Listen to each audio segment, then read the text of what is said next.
No flesh glories in his presence. God will share his glory with no one. Very interesting, by the way. You know, in the priestly service in the tabernacle and then subsequently in the temple, the priests had to cover themselves with their robes all the way so that when they would step up to the altar to offer the sacrifice, no flesh could show. It had to cover all of their flesh. And it also had to be made of a material that would not cause perspiration, because perspiration comes from the flesh. In other words, when you're in my presence, I don't want to see any flesh. I'll tell you, every pastor should take this to heart and take heed to this. God's the one that gets the glory.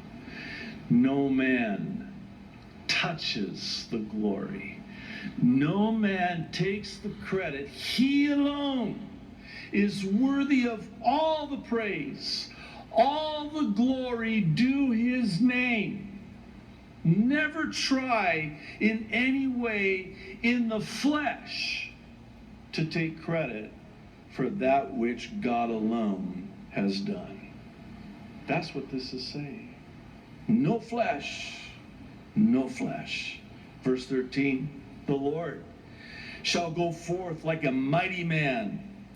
He shall stir up his zeal like a man of war.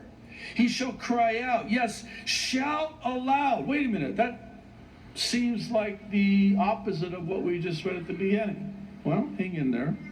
We'll talk about it.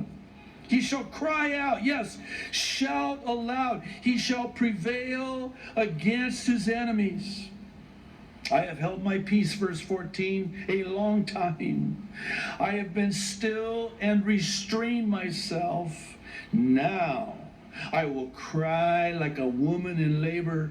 I will pant and gasp at once. I will lay waste the mountains and hills and dry up all their vegetation. I will make the rivers coastlands, and I will dry up the pools. Wow. What is going on here?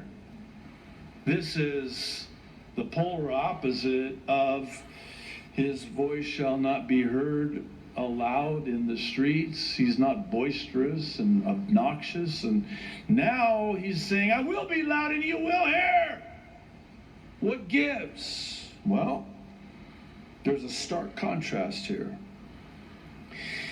The first part of the chapter was about the first coming of Jesus, and this part here in the chapter is about the second coming of Jesus.